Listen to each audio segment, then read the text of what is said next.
When it comes to immigration, it's all politics right now. At least the other side treats it that way. Not President Obama. No. He doesn't have a smidgen, you could say, of partisan ideology in all this. He is above politics. He's above Washington, and his managerial brilliance when it comes to the border is just so far, far beyond our comprehension. Nonsense. Balderdash. I choke on the very words. Everything President Obama does in his official capacity is calculated for political benefit. This is a presidency so obsessed with the optics that Obama said yesterday in Dallas that, quote, "This isn't theater. I'm not interested in photo ops." Oh, really? That's funny, because while he chose not to go to the border, because it's not about photo ops, he did attend a couple of very high-dollar fundraisers just before giving that speech yesterday. Lots of photo ops, you would think, at those fundraisers. Lots of money for access, but I digress.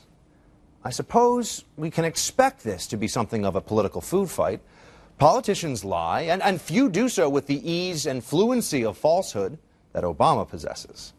So let's get down to the substance. What did Obama say he was going to do to handle the border? Well, of course, he made it clear that we'll take care of the children. We are Americans. We don't willingly let children suffer or die, so here's the president stating the obvious. We're working to make sure that we have sufficient facilities to detain, house, and process them appropriately, while attending to unaccompanied children with the care and compassion that they deserve while they're in our custody. In custody? Fine. We all agree. Anyone held for any reason, including convicted criminals in U.S. custody, is our responsibility. They will be taken care of, and especially this is true for children. But that's not where the policy fight is at all. Nobody's saying, hey, Obama, let's lock those kids up and let them starve. Americans are saying, however, that once these illegal alien youths are safe, it's time to send them back to their home country. Obama didn't say that, of course. He left himself plenty of wiggle room. It is unlikely that they'll be able to stay, he said.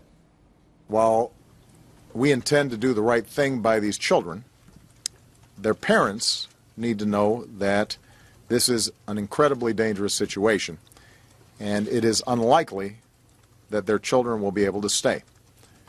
And I've asked parents across Central America not to put their children in harm's way in this fashion. Perhaps Obama should have said, if you like your border enforcement policy, you can keep it. You see, he simply isn't going to preside over the deportations of tens of thousands of illegal immigrant children. But he doesn't want to say this. He thinks he can't say this. He's going to blame it on the process or the lack of resources necessary to secure the border. And on top of that, Obama claims his hands are tied by the law. You see, apparently, this one law against human trafficking that means that you can't just send people back to Central America, that's sacrosanct. But the rest of immigration law, well, that's wide open to executive interpretation. It's amazing just how selective Obama's selective enforcement of the law can actually be. There are no surprises here. For the president, this is all an exercise, once again, in politics. If Congress doesn't go along and give him the money and give him new statutory authority that he wants, well, the crisis is on them. And by the way, no matter what they do, Obama is going to blame Congress, and by Congress he means the Republicans in Congress, for not passing what he calls endlessly, over and over again, is common sense, comprehensive immigration reform, which is a fancy way of saying amnesty.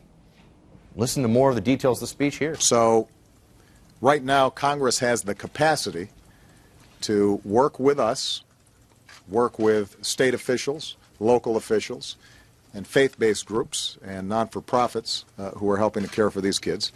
Congress has the capacity to work with all parties concerned to directly address this situation. Ah, yes. It's Congress's fault, of course.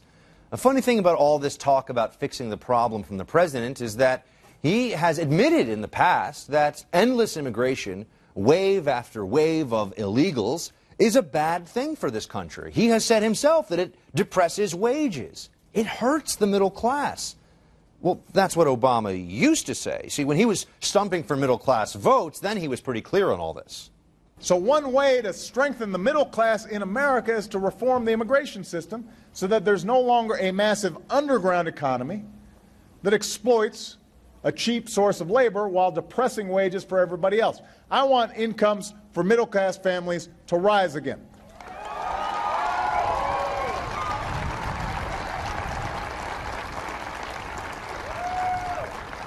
I want prosperity in this country to be widely shared. I want everybody to be able to reach that American dream, and that's why immigration reform is an economic imperative. It would seem that he really means everybody, as in not just U.S. citizens, anybody. If you get here, then you should share in the prosperity. But doesn't that conflict with this notion that he was just saying there a little while ago, that this depresses wages and it hurts the middle class? You can't have endless waves of illegal immigrants for that problem along with many others. Immigration reform, as the Democrats want it right now, won't solve any of those problems. It is amnesty, and therefore it will make them much worse. But we don't have to quibble about just that point right now. You see, Obama agreed, and still pretends to agree today, that, well, there have to be some limits on immigration. So for a moment, it might be worth looking at the very notion of the U.S. turning people away from our borders, including the very neediest, those in dire need of assistance. We do it all the time. The left, the Democratic Party, and plenty of Republicans, they just turn this into an emotional issue. Think of Ellis Island, they say. We're a nation of immigrants. Only Native Americans are truly native. You've heard all the mindless talking points ad nauseum. And now the term refugee is thrown around endlessly to describe people who left Central America for better economic opportunity. And they did so by exploiting a policy loophole and knowingly breaking U.S. law along the way. But guess what? There are lots of real refugees from war zones who want to come to this country. Take a look at this chart. It's from the UN Refugee Agency for Asylum Trends in 2013. Gives you a sense of what's going on here. Among industrialized nations, Germany's number one with almost 110,000 asylum claims. The U.S. ranked second with almost 90,000. France is third, Sweden was fourth, Turkey was actually fifth. But what's important about America in this is that almost all the 90,000 claims that came through, we only approved about 30%. That's pretty much been the average since 2008. How does that compare, by the way, to our neighbors to the north and to the south? Well, Canada had just 10,000 total asylum claims in 2013, and as for Mexico, wasn't even on the list. The UN didn't even have that data. So if we're turning away 70% of people who are fleeing actual war zones and other dangerous situations and who are trying to go through our immigration process legally, why should people flooding across our border from the south automatically get to stay? Well, joining me now to talk about the crisis at the border